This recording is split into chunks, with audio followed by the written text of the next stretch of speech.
नमस्कार, India voice देख रहे हैं आप और मैं हूं आपके साथ सुचित्रा गुप्ता। वक्त तो चला है रिपोर्टर लाइव का, जहां पर दिन भर की तमाम बड़ी खबरें हमारे संवाददाता सीधा ग्राउंड जीरो से आप तक पहुंचाने का काम करते हैं। रुक कर लेंगे आज की पहली और अहम खबर का। आज महिला दिवस के अवसर पर दिल्ली कैबिनेट ने महिला सम्मान योजना को मंजूरी दे दी। आपको बता दें, दिल्ली की सीएम रेखा गुप्ता की कैबिनेट ने इस योजना को आज मंजूरी दी है। इस दौरान क्या कुछ खास रहा है, बता रहे हैं हमारे सहयोगी अजय चौहान।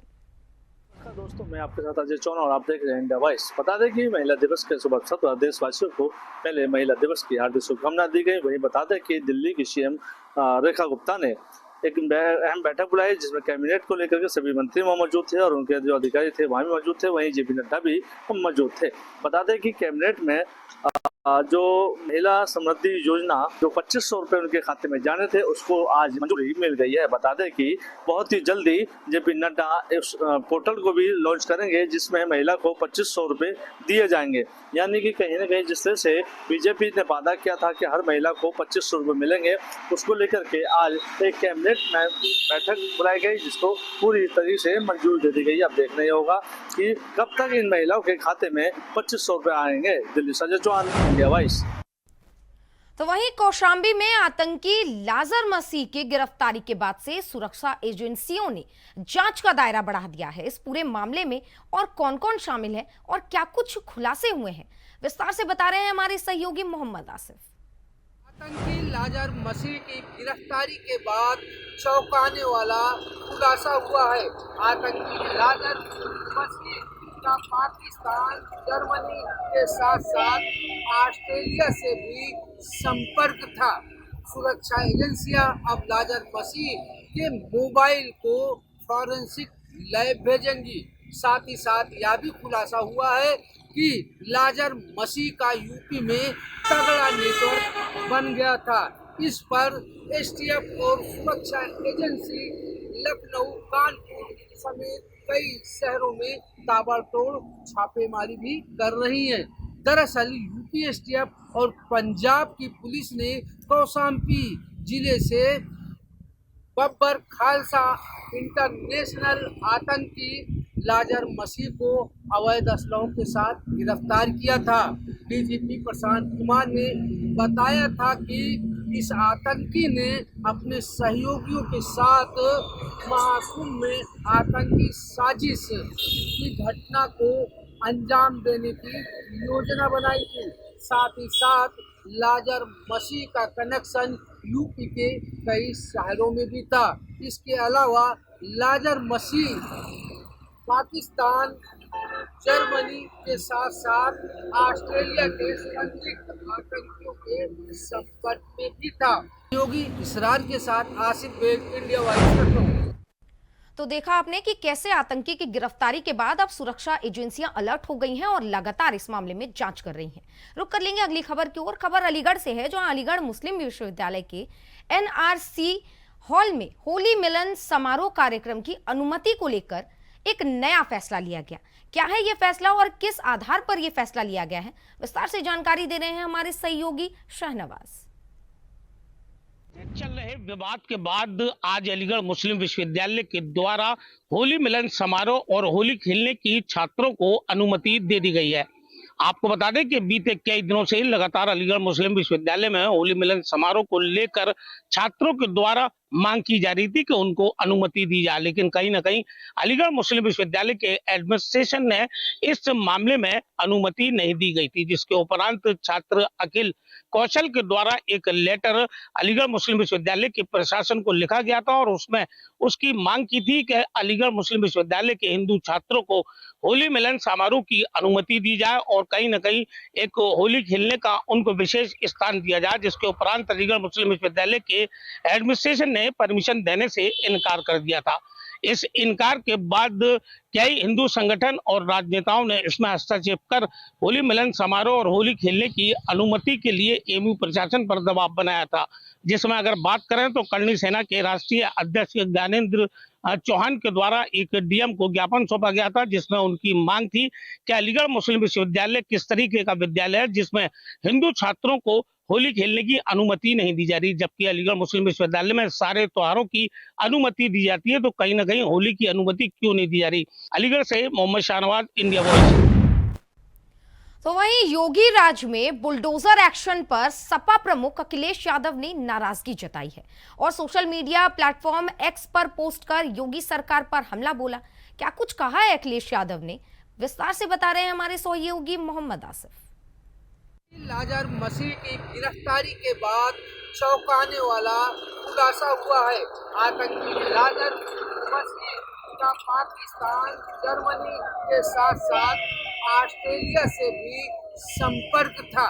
सुरक्षा एजेंसियां अब लाजर मसीह के मोबाइल को फॉरेंसिक लैब भेजेंगी। साथ ही साथ यह भी खुलासा हुआ है कि लाजर मसीह का यूपी में तगड़ा नेटवर्क बन गया था। इस पर एसटीएफ और सुरक्षा एजेंसी लखनऊ, कानपुर समेत कई शहरों में ताबड़तोड़ छापेमारी भी कर रही है। वहीं अलीगढ़ से एक हैरान करने वाला मामला सामने आया, जहां सरकारी हॉस्पिटल में डिलीवरी के बाद बच्चा बदलने का आरोप हॉस्पिटल पर लगाया गया। इसके बाद परिवार के जो लोग हैं उनमें रोष भी दिखाई दिया।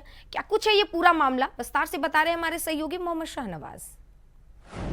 अलीगढ़ के एक सरकारी अस्पताल से एक हैरत अंगेज कर देने वाला मामला सामने आया है, जहां पर परिजनों के द्वारा बच्चे को बदलने का आरोप लगाते हुए क्षेत्रीय पुलिस से शिकायत कर कार्रवाई की मांग की गई है। दरअसल पूरा मामला अलीगढ़ के थाना गोंडा इलाके के सीएससी सरकारी अस्पताल का है, जहां परिजनों के द्वारा आरोप लगाते हुए पुलिस से शिकायत की गई है। परिजनों का आरोप है कि नर्स के द्वारा यानी डॉक्टर और नर्स के द्वारा बताया गया था कि उनके बेटा पैदा हुआ है। जब वे घर पहुंचे तो घर पहुंचने के बाद जब जांच पड़ताल की गई तो बेटा नहीं बेटी निकली थी, जिसके उपरांत उनके द्वारा शिकायत की गई है। इधर पुलिस ने भी मामले में जांच के बाद उचित कार्रवाई का परिवार के लोगों को आश्वासन दिया है। वहीं पूरे मामले में परिवार के लोगों के द्वारा जानकारी देते हुए बताया गया कि उनकी बहू यानी उनकी पुत्र बहू को सरकारी अस्पताल में रुजुता को एडमिट कराया गया था, जिसके उपरांत वहां स्टाफ ने उनसे मोटी पैसे भी लिए थे और खुशी जाहिर करते हुए उनसे कहा था कि तुम्हारे यहाँ बेटा पैदा हुआ है। बेटा का नाम सुनते ही पूरे परिवार में खुशी दौड़ गई थी, जिसके उपरांत उनके द्वारा कहा कि हमारे कागज बदल दो। इधर परिवार के लोगों का आरोप यह भी है कि सरकारी अस्पताल में स्टाफ के लोगों ने कागजात के साथ छेड़छाड़ करते हुए मेल को फीमेल में तब्दील कर दिया। यानी परिवार का आरोप है कि नर्स के द्वारा रात में बताया गया कि बेटा पैदा हुआ, जिसके बाद खुशी के तौर पर उसने उनसे पैसा भी लिया, लेकिन जब वह घर लेकर पहुंचे और देखा तो उसमें बेटी यानी लड़की निकली थी, जिसके उपरांत क्षेत्रीय पुलिस से शिकायत की गई है। इधर पूरे मामले में पुलिस का कहना है कि मामले में जांच कर कार्रवाई की जा रही है। अलीगढ़ से मोहम्मद शाहनवाज, इंडिया न्यूज। तो वहीं आज पूरे देश में धूमधाम से अंतर्राष्ट्रीय महिला दिवस मनाया गया। इसी बीच अंतर्राष्ट्रीय महिला दिवस के अवसर पर आज छत्तीसगढ़ के बलौदा बाजार में क्या कुछ खास रहा है, विस्तार से बता रहे हैं हमारे सहयोगी प्रदीप महेश्वरी। अंतर्राष्ट्रीय महिला दिवस है। आज महिलाओं का सम्मान हर जगह किया जा रहा है। बलौदाबाजार जिले में भी कई ऐसी जगह संस्थान हैं जहां पर महिलाओं का सम्मान किया जा रहा है। वो बता दें कि हमने आज कई महिलाओं से अंतर्राष्ट्रीय महिला दिवस के में चर्चा की, तो उन्होंने बताया कि महिला के जो भी हम वर्क करते हैं तो उनके लिए सुरक्षा का एक माहौल चाहिए हम लोग को, और जब तक महिला शिक्षित नहीं होगी तब तक अच्छे समाज का निर्माण नहीं होगा। उन्हीं प्रकार कई महिलाओं ने बताया कि हम घर से निकलते हैं उस वक्त जो एक वातावरण थोड़ा भय का वातावरण रहता है, वो वातावरण हमेशा दूर है। सरकार हमें सुरक्षा का वातावरण पैदा करे, जिससे कि हम निर्भीक होकर कहीं भी पढ़ाई करें या कहीं भी जाए तो निश्चित वो विश्वास है कि हम ये काम करें, तभी हम लोग का इस अंतर्राष्ट्रीय महिला दिवस पर अधिक सम्मान एक साथ में बढ़ेगा। और आज बलौदा में बता दें कि बलौदा जिला पंचायत के अध्यक्ष आकांक्षा गोलू भी जिला पंचायत के अध्यक्ष बनी है और जनपद पंचायत में सुलोचना यादव भी बनी है। और इस पर लगातार पार्षदों महिला सरकार के द्वारा महिला सशक्तिकरण के कई प्रयास किए जा रहे हैं, लेकिन आज महिलाओं को एक थोड़ा सा असुरक्षा का माहौल यहाँ पर देखने को हमेशा मिलता है। लेकिन हमने आज वकीलों डॉक्टर से और पुलिस वाले से चर्चा की तो उन्होंने बताया कि हम लोग असुरक्षा में लगता है, लेकिन निश्चित जब भी सरकार हमको अच्छे से सुरक्षा देगी तो निश्चित ही एक पढ़े लिखे समाज का निर्माण होगा, महिला सशक्तिकरण होगा। मैं इंडिया वॉइस के लिए बलौदा से। तो वहीं छत्तीसगढ़ के भिलाई में अंतर्राष्ट्रीय महिला दिवस के अवसर पर स्वच्छता दीदियों ने वेतन नहीं मिलने को लेकर प्रदर्शन किया। क्या कुछ उनकी मांगे हैं और प्रदर्शन के दौरान क्या कुछ हुआ है, विस्तार से बता रहे हैं हमारे सहयोगी श्रीकांत दास। जहां एक और भारत समेत पूरे विश्व में महिला दिवस आज मनाया जा रहा है, वहीं पर भिलाई नगर निगम की स्वच्छता दीदी अपने हक के वेतन को लेकर की मांग को लेकर के भिलाई नगर निगम आयुक्त का घेराव किया है। दरअसल मामला 3 महीने से वेतन नहीं मिलने की वजह से स्वच्छता दीदियों का कहना था कि हमें घर चलाने और यहाँ तक पहुँचने में जो किराया भाड़ा लगता है वो भी जुटाने में अब असमर्थ हैं, जिसे लेकर के वे निगम आयुक्त राजीव पांडे और भिलाई नगर निगम का घेराव किया है, जहां पर उनके द्वारा नगर निगम आयुक्त से मुलाकात अपनी समस्याओं को जब रखा, तो वहीं पर नगर निगम आयुक्त का कहना था कि 1 महीने का वेतन का आश्वासन उनके द्वारा मिला है। दरअसल मामला स्वच्छता दीदियों का वेतन से संबंधित है, जिसे लेकर के स्वच्छता दीदियों ने यहाँ पर निगम आयुक्त का घेराव किया। स्वच्छता दीदियों का साफ तौर पे कहना था कि लगभग 3 महीने से हमें वेतन नहीं मिला है और हमें घर चलाने समेत यहाँ पर 15-20 किलोमीटर जब आते हैं तो उसका जो भी किराया भाड़ा लगता है वो भी उनके पास व्यवस्था नहीं हो पा रही है। ऐसे में अब होली का त्योहार भी सर पे है और हमें 3 महीने का वेतन नहीं मिला है। जब हमारे द्वारा निगम आयुक्त राजीव पांडे से बात किया गया तो उनके द्वारा साफ तौर पे कहा गया कि निगम की आय भी एक लिमिटेड है, जहाँ पर टैक्स के पैसे से ही सभी कर्मचारियों का वेतन दिया जाता है और टैक्स जैसे-जैसे कलेक्शन आता है वैसे ही वेतन दिया जाता है। मैं श्रीकांत दास, इंडिया वॉइस, भिलाई। वहीं अगली खबर बिजनौर से है, जहां बिजनौर में 2 अलग-अलग सड़क हादसों में 2 लोगों की दर्दनाक मौत हो गई, तो वहीं 5 लोग घायल हो गए। इसे लेकर क्या कुछ तमाम जानकारी है, क्योंकि यह हादसा कैसे हुआ, उसके बाद प्रशासन की ओर से क्या कुछ कदम उठाए गए हैं, जानकारी दे रहे हैं हमारे सहयोगी जहीर अहमद। में 3 अलग-अलग सड़क हादसों में 3 लोगों की जान चली गई, जबकि करीब आधा दर्जन लोग घायल हो गए। पहला हादसा बिजनौर के अफजलगढ़ इलाके में हुआ, जहां 2 बाइकों की टक्कर में एक बाइक सवार शख्स की मौत हो गई, जबकि 3 लोग घायल हो गए। मौके पर पहुंची पुलिस ने तीनों घायलों को अस्पताल में भर्ती कराया और शव को कब्जे में लेकर पोस्टमार्टम के लिए भेज दिया। वहीं दूसरा हादसा बिजनौर के शेरकोट इलाके में हुआ, जहां एक तेज रफ्तार बाइक ने साइकिल को टक्कर मार दी। टक्कर इतनी तेज थी कि साइकिल सवार एक शख्स की दर्दनाक मौत हो गई, जबकि उसकी पत्नी घायल हो गई और साथ ही जो बाइक सवार 2 लोग थे वो भी घायल हो गए।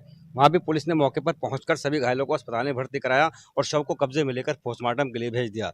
वहीं तीसरा हादसा बिजनौर के धामपुर इलाके में हुआ, जहां एक तेज रफ्तार कार अनियंत्रित होकर एक खंभे से जा टकराई, जिसमें कार सवार शख्स की दर्दनाक मौत हो गई। लगातार बिजनौर जिले में सड़क हादसों में लोगों की जान जा रही है। परिवहन विभाग लोगों को जागरूक करने का काम कर रहा है, लेकिन सड़क हादसे में कमी होने के नाम नहीं ले रहे हैं। बिजनौर से इंडिया वॉइस के लिए जहीर अहमद।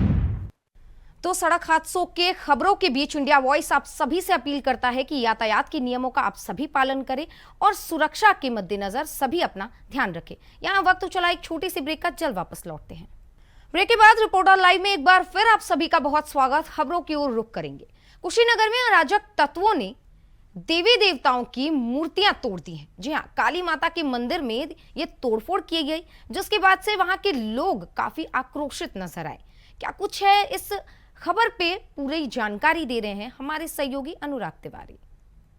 जिले के कस्या थाना क्षेत्र के छोटी सब्या काली माता मंदिर पर देवी देवताओं की मूर्ति तोड़े जाने से स्थानीय लोग आक्रोशित हो गए। बताया जा रहा है कि अराजक तत्वों के द्वारा वहां पर देवी देवताओं की जो मूर्तियां थी उसे खंडित कर दी गई, जिसके बाद मौके पर भारी संख्या में ग्रामीणों की भीड़ जुट गई और ग्रामीणों में काफी आक्रोश देखने को मिला। सूचना के बाद पहुंची पुलिस लगातार इस पूरे मामले की छानबीन कर रही है और स्थानीय लोगों ने पुलिस से यह कहा है कि जिसने भी इस तरीके का कार्य किया है उसके ऊपर एक बड़ी कार्रवाई की जाए। कुशीनगर से इंडिया वॉइस के लिए अनुराग तिवारी। वहीं चंदौली में दिशा की बैठक में हंगामा हो गया, जहां सपा विधायक और भाजपा विधायक में जमकर तूतू मैमे हुई है। लेकिन क्यों हुई ये तूतू मैमे और क्यों ये पूरा हंगामा हुआ है, विस्तार से जानकारी दे रहे हैं हमारे सहयोगी पवन पांडे। कलेक्ट्रेट परिसर के बाहर है। यहाँ पर आज दिशा की बैठक होनी थी, जिसमें यहाँ चंदौली के समाजवादी पार्टी से सांसद बीरेंद्र सिंह के अध्यक्षता में यहाँ पे एक दिशा की बैठक होनी थी, जिसमें चंदौली जनपद के जितने भी जनप्रतिनिधि थे, विधायक थे, प्रमुख थे और साथ ही साथ सांसद और प्रधान थे, सभी लोगों ने इस मीटिंग में प्रतिभाग किया। वहीं आपको बता दें कि इस मीटिंग के दौरान भारी हंगामा भी देखने को मिला। वहीं आपको बता दें कि इस हंगामे के बीच यहाँ पंडित दीनदयाल उपाध्याय नगर से भारतीय जनता पार्टी से विधायक रहे रमेश जायसवाल ने सकलडीहा से समाजवादी पार्टी के विधायक प्रभु नारायण सिंह यादव को नसीहत देते हुए कहा कि वह अपने कार्यक्षेत्र में रहें और हमारे कार्यक्षेत्र में और साथ ही साथ हमारे मामलों में कोई भी हस्तक्षेप न करें। बस इसी बात को लेकर के दोनों लोगों में तू मैं हुई। वहीं इस मामले में सैदराजा से विधायक सुशील सिंह भी इस मामले को लेकर के मामले में कूद पड़े और साथ ही साथ उन्होंने ही सबको गरिमा में रहने की बात कही। तो कहीं न कहीं से ये भारी हंगामे के बीच दिशा की बैठक किसी तरीके से पूरी हुई। चंदौली से इंडिया वॉइस के लिए पवन पांडे। वहीं उत्तराखंड में भारतीय जनता पार्टी के नेता अपने बयानों से संगठन और सरकार दोनों के लिए मुसीबतें खड़ी कर रहे हैं। वित्त मंत्री प्रेमचंद अग्रवाल के बाद अब भाजपा प्रदेश अध्यक्ष महेंद्र भट्ट का बयान चर्चा का विषय बन चुका है। क्या कुछ कहा है महेंद्र भट्ट ने, इसके बाद कैसे सियासी भूचाल उत्तराखंड में आया हुआ है, पूरी जानकारी दे रहे हैं हमारे सहयोगी अभय कैंतुरा। एक के बाद एक बीजेपी नेताओं के बयान बीजेपी संगठन और सरकार दोनों के लिए मुसीबत बनते हुए नजर आ रहे हैं। कैबिनेट मंत्री प्रेमचंद अग्रवाल के विवादित बयान का मामला भी थमा भी नहीं है कि बीजेपी प्रदेश अध्यक्ष महेंद्र भट्ट ने एक ऐसा बयान दे दिया जो राज्य में राज्य आंदोलनकारियों और सामाजिक संगठनों को आक्रोशित करता हुआ नजर आ रहा है। बीजेपी प्रदेश अध्यक्ष ने कहा कि गैरसैंण में जिन लोगों ने आंदोलन किया था वो लोग सड़क छाप हैं, 2027 के विधानसभा चुनाव के लिए अपनी जमीन तलाश रहे हैं। ऐसे में समझा जा सकता है कि एक बार फिर जो राज्य आंदोलनकारी हैं वो बीजेपी से खफा होते हुए नजर आ रहे हैं, क्योंकि जिस प्रकार से राज्य आंदोलनकारियों को लेकर बयान यहाँ पर दिया गया, सामाजिक संगठन उससे खासे नाराज हो नजर आ रहे हैं। और अब देखना यही होगा कि बीजेपी कैसे इस बयानों से जो पार्टी की छवि को जो नुकसान हो रहा है उसकी भरपाई कैसे कर पाती है और आने वाले दिनों में क्या कुछ यहाँ पर निर्णय लेते हैं जिससे इस तरह की बयानबाजी पर विराम लग सके। कैमरामैन अतुल साथ अभय कैंतुरा, इंडिया वाइस। तो एक और महेंद्र भट्ट के बयान से पूरे उत्तराखंड में सियासी भूचाल तो खड़ा हो ही गया है, जिसकी वजह से सामाजिक संगठन के साथ साथ अब राज्य आंदोलनकारी भी बीजेपी से खफा हो गए हैं और इसे लेकर आज प्रदर्शन भी किया गया है। क्या कुछ है जानकारी, विस्तार से बता रहे हैं हमारे सहयोगी धनराज गर्ग। उत्तराखंड के अंदर पहाड़ी और मैदान का विवाद रुकने का नाम नहीं ले रहा है। लगातार ये मामला कहीं ना कहीं तुल पकड़ता हुआ नजर आ रहा है। आपको बताते चलें कि विधानसभा सत्र के दौरान वित्त मंत्री प्रेमचंद अग्रवाल के द्वारा कहीं ना कहीं मदन सिंह बिष्ट विधायक के साथ तू मैं हुई थी और जिसके बाद ये मामला बड़ा ही उजागर हुआ और एक तुल पकड़ता हुआ नजर आ रहा है, जिसको लेकर लगातार जो उत्तराखंड के वासी हैं या विपक्षी हैं वो कहीं ना कहीं विरोध जता रहे हैं और गैरसैंण के अंदर भी विरोध जताया जा रहा है। और इसके विरोध के साथ साथ कहीं ना कहीं मंत्री प्रेमचंद अग्रवाल को बर्खास्त करने की मांग भी लोगों के द्वारा उठाई जा रही है। लेकिन इस पे ही कहीं ना कहीं कहा जा सकता है कि सोने पे सुहागा एक बयान महेंद्र भट्ट का भी निकलकर सामने आया है और महेंद्र भट्ट ने साफ तौर पर ये कह दिया है कि जो आंदोलन कर रहे हैं यानी कि विरोध कर रहे हैं गैरसैंण के अंदर वो सड़क छाप हैं और इससे कहीं ना कहीं मामला और अधिक तुल पकड़ता हुआ नजर आ रहा है। अब जो लोग आंदोलन कर रहे हैं, ये कहा जाए कि जो विरोध कर रहे हैं उनकी मांग है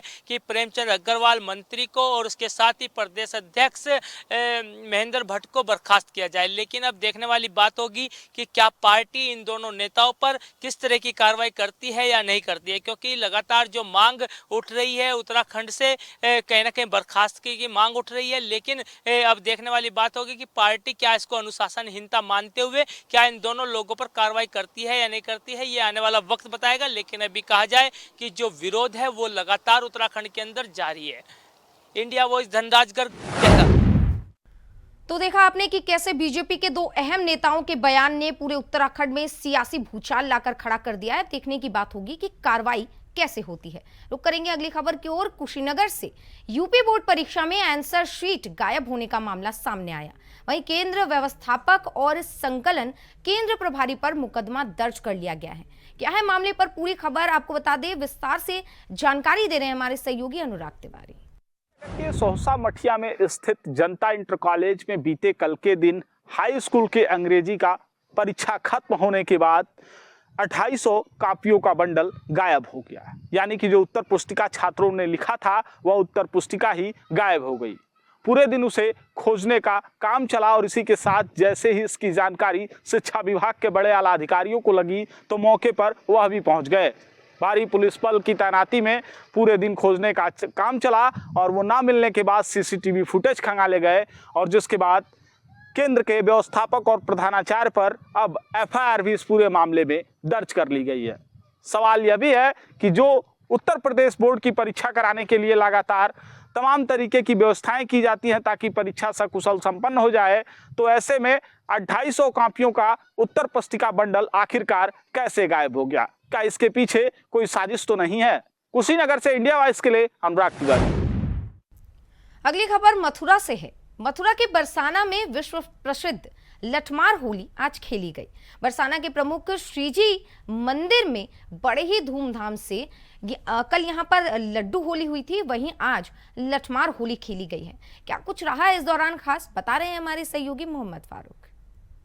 की विश्व प्रसिद्ध लठमार होली आज बरसाना में जोर शोर से मनाई गई। यहाँ पर तमाम नंदगांव की हुरियारें आई और हुरियारे आए और उन्होंने लठमार होली खेली। लाखों श्रद्धालुओं की यहाँ पर मौजूदगी रही है। श्रद्धालु तमाम श्री राधा रानी जी मंदिर पर यहाँ पर मौजूद रहे और यहाँ पर विश्व प्रसिद्ध लठमार होली हुई है। कल लड्डू माल होली थी जिसमें मुख्यमंत्री योगी आदित्यनाथ भी शामिल हुए थे। अब राधा कुंड की कल लठमार होली होगी। इसी तरीके से वृंदावन में ठाकुर बांके बिहारी जी की रंग भरनी होली होगी। इसको लेकर तमाम लाखों की संख्या में श्रद्धालु आए हुए हैं। प्रशासन जो है पूरी सुरक्षा व्यवस्था किए हुए है, पूरी मुस्तैदी के साथ लगा हुआ है। जिला और पुलिस प्रशासन के आला अधिकारी यहाँ पर पहले से ही भ्रमणशील है और तमाम सुरक्षा व्यवस्था के इंतजाम किए गए हैं। इंडिया वॉइस के लिए मैं मोहम्मद फारूक, मथुरा। मिर्जापुर जिलाधिकारी प्रियंका निरंजन के आदेश पर अधिकारी एवं कछवा पुलिस की संयुक्त टीम ने अचानक छापेमारी की। किस मामले को लेकर यह छापेमारी की गई थी, विस्तार से बता रहे हैं सहयोगी कमलेश कुमार। मिर्जापुर में काफी समय से खनन माफियाओं का जो है कि बढ़ता जा रहा है। बता दें कि भी कुछ समय पहले एक अधिकारी ने विंध्याचल के पास बालू में खनन कर रहे थे, जहां पर जाकर छापेमारी करी और कुछ ट्रैक्टर और कुछ उनके वाहन को भी सीज किया। बता दें कि आज ऐसे अधिकारी के जिसकी सराहना करना जो है कि बहुत ही कम पड़ जा रहा है, लेकिन एसडीएम गुलाब चंद्र को की बात करें तो ये जो है कि अचानक से कहीं न कहीं पहुंच जाती है, इनको भनक लगती है जहां पर खनन माफिया वगैरह या फिर जहां पर कुछ गलत पाए जाते हैं तो वहीं पे तुरंत पहुंच जाते, छापेमारी करते हैं, लोगों पर कार्रवाई करते हैं। बता दें कि आज कछवा के पास में जो है कि एक जो कि बालू का खनन किया जा रहा था, जहाँ पे अगली खबर सिद्धार्थनगर से है, जहां शोहरतगढ़ से विधायक विनय मिश्रा का एक वीडियो सोशल मीडिया पर तेजी से वायरल हो रहा है, लेकिन क्यों, विस्तार से बता रहे हैं सहयोगी राकेश कुमार। नगर जिले के लोहिया कला भवन में सांसद जगदम्बिका पाल की अध्यक्षता में दिशा की बैठक थी। दिशा की बैठक में सांसद, विधायक और जनप्रतिनिधि और आला अधिकारी भी मौजूद थे। अब देखने की बात यह है कि अपना दल के सहयोगी विधायक विनय वर्मा ने ठेकेदारों के खिलाफ इस तरह से जो बोला कि जो है इनके खिलाफ मुकदमा लिखाऊंगा, जो हमारे खिलाफ है मुर्दाबाद के नारे लगा रहे थे।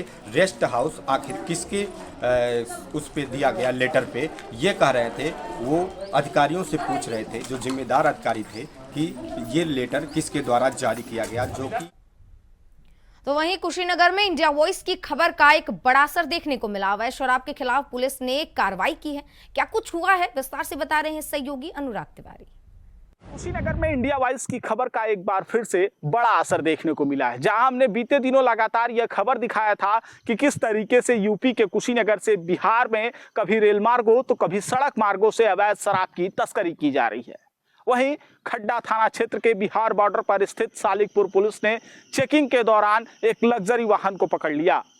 वाहन के अंदर से 700 टेट्रा पैक अंग्रेजी शराब भी पुलिस ने बरामद कर लिया है, बीते दिने हमने दिखाया था कि किस तरीके से खड्डा नगर के एक व्यक्ति का ऑडियो सोशल मीडिया पर तेजी से वायरल होता है। वायरल ऑडियो में शराब तस्करी के पूरे खेल का जिक्र किया जाता है, किसे सेट करना है ये जिक्र किया जाता है। और इन तमाम खबरों को चलाए जाने के बाद पुलिस अलर्ट होती है और अब कहीं ना कहीं पुलिस ने यह एक बड़ी कार्रवाई की है। कुशीनगर से इंडिया वॉइस के लिए अनुराग। सिद्धार्थनगर में कार्यक्रम के दौरान सड़क पर ही अवैध रूप से मजिस्ट्रेट सदर की गाड़ी खड़ी होने पर जाम लग गया, जिसके बाद से लगातार लोग सवाल उठाने लगे। क्या कुछ है ये पूरा मामला, बता रहे हैं सहयोगी राकेश कुमार। जहां सरकार यातायात सुरक्षा को लेकर लोगों को जागरूक कर रही है, वहीं जिम्मेदार अधिकारी ही रोड में गाड़ी खड़ी करके गायब नजर आए। आपको बता दूं कि इस तरह से मजिस्ट्रेट की गाड़ी सड़क में खड़ी रही, उसके पीछे से ट्रक आ रहा है। आप खुद देख सकते हैं वीडियो में किस तरह से ट्रक अपना बाएं मोड़कर निकल रहा है। ऐसे में कई लोग फंसे रहे, लेकिन जिस तरह से सरकार अतिक्रमण को लेके लोगों को जागरूक कर रही है और उस तरह से यहाँ के जो अधिकारी हैं, इस तरह से जो मजिस्ट्रेट की गाड़ी खड़ी हुई है इस तरह अतिक्रमण को लेके, तो अतिक्रमण में हटाया जा रहा, लोगों को यातायात का नियम बताया जा रहा है। जब जिम्मेदार अधिकारी ही इस तरह से करेंगे तो उसका पहल और आम नागरिक कैसे करेगा, ये तो सोचने की बात है। जिस तरह से एक जिम्मेदार अधिकारी इस तरह से गाड़ी रोड पे खड़ा करके वहाँ से गायब नजर आए और लोग जाम में फंसे रहे। अब देखने की बात यह है कि इनके खिलाफ कार्रवाई कब होती है। सिद्धार्थनगर से राकेश यादव, इंडिया वॉइस। इसके साथ रिपोर्टर लाइव में आज के लिए बस इतना ही। देश और दुनिया की तमाम खबरों के लिए आप बने रहिए इंडिया वॉइस के साथ। नमस्कार।